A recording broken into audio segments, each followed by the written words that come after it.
Dive into the legend of the future where gods, adventurers, magic, and spectacular settings clash. It feels like a Dungeons & Dragons adventure, but the story rapidly develops layer upon layer with hints of science fiction, familiar ties with planet Earth, and a shrouded, deceitfully rewritten history. Adventurers serve a pantheon of gods called Tekka, but did they really create everything? Or are those adventurers baited with a vain hope for glory, riches, and fame for purposes only known by the gods? Many have succeeded, but countless others have met untimely doom or been discarded by the gods. Put together the clues of intrigue, mystery, and adventure as you follow fate fusing together four strangers, and with them face powerful foes, strange creatures, and the innovative story of this impossible quest that has never been told in the history of literature. Can you figure out where this story is going? Find Scepter of the Gods, The Rod of Truth now on Amazon and get immersed in the beginning of a 5-book saga that will not let you go.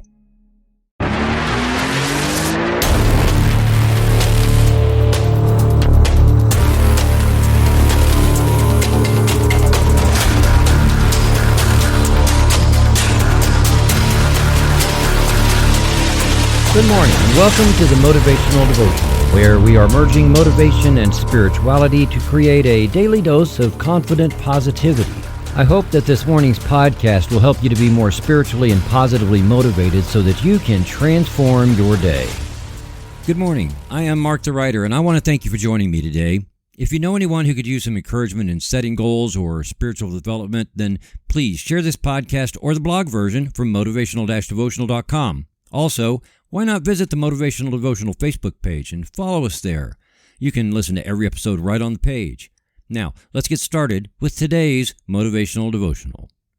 I'm not sure how many other people will have had the same issue with moving forward on goals as I have, but given that a whole ton of material is out there for sticking with it, knowing that you cannot fail, that sort of thing, I have to assume that my experience is very common.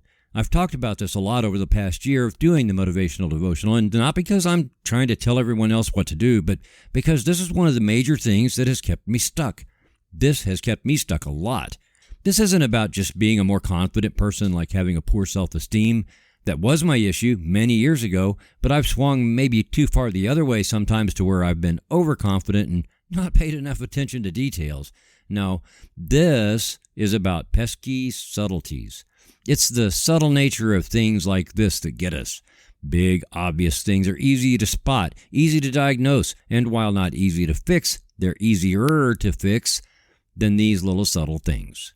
The subtle saboteurs of a person's confidence are those little things that you tell yourself. There are those tiny assumptions that nobody else can see, and they are probably living in your subconscious mind without you even being aware of them. There are those automatic reactions that happen at light speed before you realize that you just sabotaged yourself. Somebody tells you that you're handsome or beautiful, and you don't really hear it because your automatic assumption is that there is something that they just must not know for them to say such a thing, and you dismiss it before your mind has a chance to entertain the compliment as a real thing. Maybe they say it and you just smile, acting all humble and everything, playing it off with a thanks, but you really don't believe it, no matter how much you would like to. Do you see? Subtleties. An opportunity arises that fits right in with your lifelong dream, but as you want to get excited, your mind pulls back up the memories of the last several times you got that excited about changing your life, and maybe it failed miserably, and so before you ever have a chance to mentally process that opportunity, you assume everything that sounds like that must just be a pie-in-the-sky sort of thing. You smile a half smile just briefly, dismiss it, and then move on. Subtleties of eroding confidence. You put together a solid plan. You are working on a project. You've poured your heart and soul into it, and you know it's good. You know it's really good. You are excited that this has such great potential, and so you launch. Maybe you even launch with a team. You're getting good feedback, and this seems like something is moving forward with great confidence. Then advertising or public opinion starts to come back with lackluster information, and maybe sales numbers are dropping, and things seem to be grinding to a standstill. You look at it, and something inside you recognizes this pattern as being the way things always seem to play out for you, and you chalk it up as par for the course, and you're tempted to just drop the whole thing that you worked so hard to launch. All of that can happen within the first day something is launched, but it's the subtleties that can sabotage everything. Do you see how these things happen?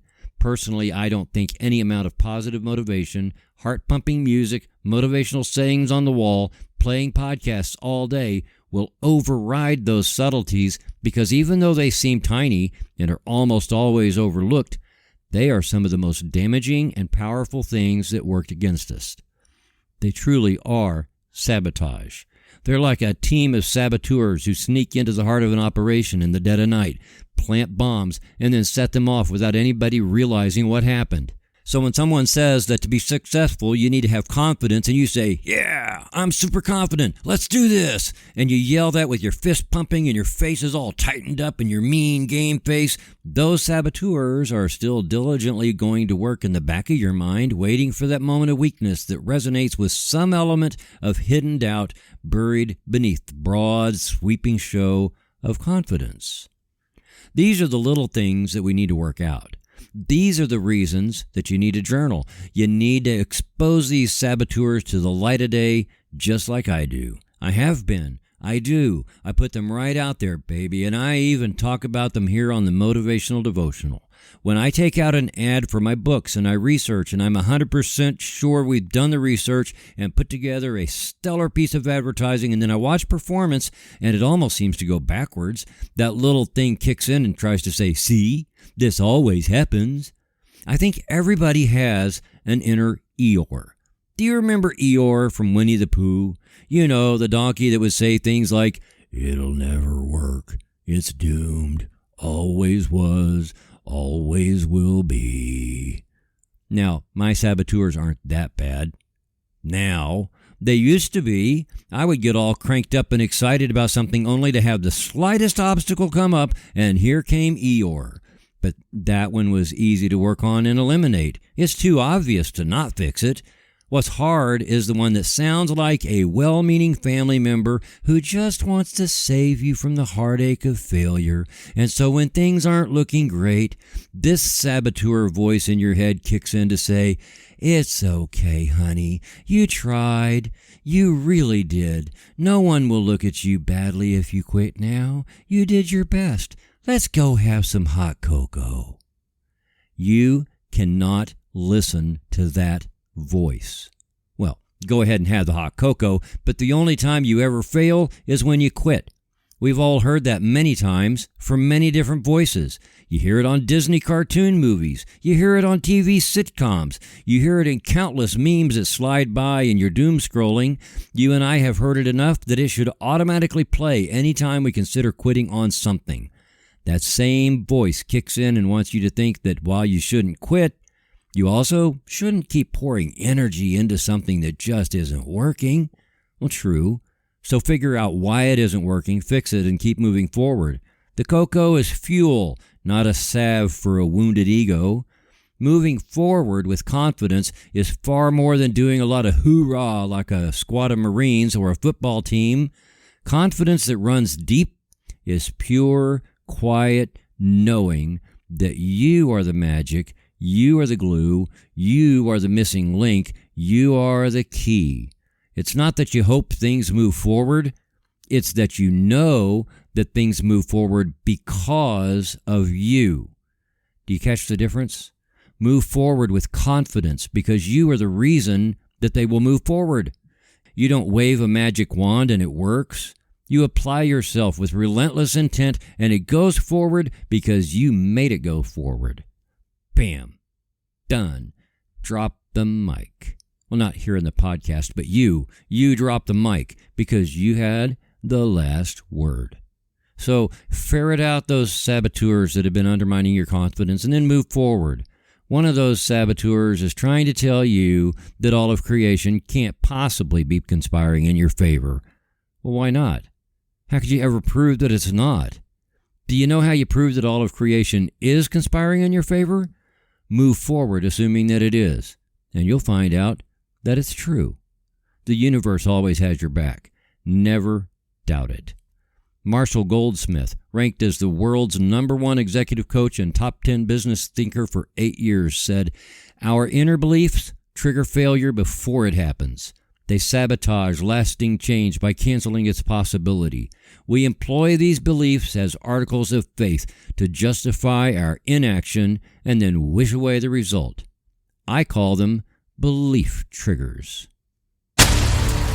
Thank you for taking the time to listen today. Please help keep this podcast going by following the Motivational Devotional Facebook page, following at Threefold Way Radio on Twitter, and sharing the written format of today's message from motivational-devotional.com on your social media. I am deeply grateful for your support, and thank you for letting Motivational Devotional be part of your journey. Peace out. See you tomorrow.